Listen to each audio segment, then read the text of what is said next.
From JBS Studios in Greater New York, this is the JBS News Update with Teisha Bader. I'm Teisha Bader with the JBS News Update for Thursday, March the 23rd, 2017. An arrest has been made in regards to the spate of bomb threats that have targeted Jewish institutions here in the United States. The suspect is an Israeli-American teenager. Israel Police's anti-fraud unit arrested the 19-year-old today at his home in the city of Ashkelon. The young man, who has American citizenship but has been living in Israel for many years, is suspected of using voice-altering technology to carry out some 100 bomb threats at least on Jewish institutions in the U.S. over the last 2.5 months, as well as a number of threats made in Europe, Australia, and New Zealand over the last 6 months, and of making a threatening call to Delta Airlines, leading to the emergency landing of at least one plane back in 2015. Ynet cites Israel Police Department's Yaniv Azani, who spoke to reporters in Israel about the arrest. Today, the Israeli police has arrested a young man from Israel, suspect of conducting threat phone calls to different organizations around the world in different countries such as Australia, New Zealand, United States, and other countries.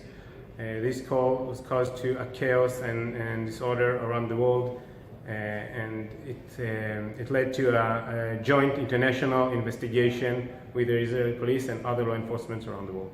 He used to make calls to different types of organizations such as school, Jewish community centers, and other agencies around the world. We are still trying to inspect the exact motives. We have some assumptions and we have some details from the undercover investigations, but we are now trying to get deeper and learn his motives and other aspects of his actions. As Azani mentioned, the arrest was the result of a several months-long undercover investigation by Israel's anti-fraud unit, as well as by the FBI and law enforcement agencies in other countries. U.S. Attorney General Jeff Sessions lauded the investigation and arrest. He said the Justice Department will not tolerate the targeting of any community in the country on the basis of their religious beliefs, adding, "I commend the FBI and the Israeli National Police for their outstanding work on this case."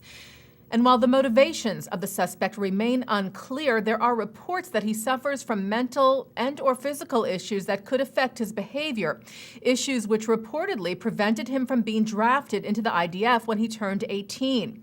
The suspect, whose identity is being held under a gag order, appeared in an Israeli court today for a remand hearing.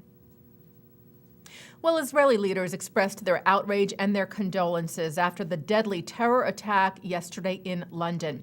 3 people were killed and some 30 wounded when a man drove his car into a crowd of people on the Westminster Bridge yesterday and then got out of his car and stabbed a policeman while trying to enter a building.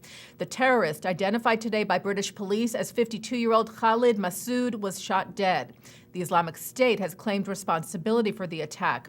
Israeli Prime Minister Benjamin Netanyahu released a statement today saying that he, quote, vehemently condemns the incident. And on Twitter, the Prime Minister wrote, "We must stand shoulder to shoulder with citizens of Britain and the entire civilized world against radical Islamic terrorism."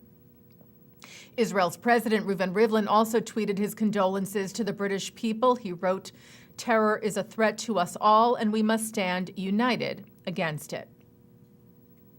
Ambassadors to UNESCO, the cultural arm of the United Nations, from all over the world are in Israel this week, getting a first-hand look at the country and the challenges that it faces.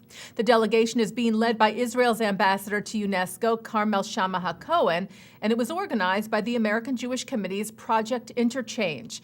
The ambassadors' stops included Jerusalem's Old City, where they heard from Mayor Nir Barkat about efforts to protect Jewish, Muslim, and Christian holy sites. They also met with Palestinian officials in Ramallah and discussed prospects for peace.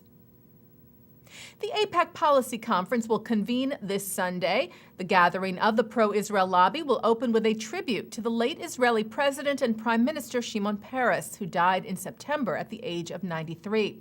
Peres' son Chemi will be at the conference and will speak on the importance of the U.S.-Israel relationship. JBS will be at APEC as well and will bring you some of those programs. And taking a look now at our programming for tonight, Thursday, March the 23rd on JBS. At 7 o'clock, it's Talmud study with Rabbi Mordechai Becker. At 7:30, Israeli business magnate Ofra Strauss speaks at a past APEC conference. At 8, a discussion of Jewish parenting from the Jewish Orthodox Feminist Alliance Conference.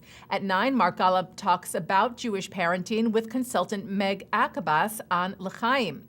At 10, artist Norman Gorbati talks about the impact of Judaism on his work in a program of Fairfield University's Bellarmine Museum. And coming up right after this newscast tonight at 6:30, it's In the News. And that's the JBS News Update for Thursday, March the 23rd, 2017. I'm Teisha Bader.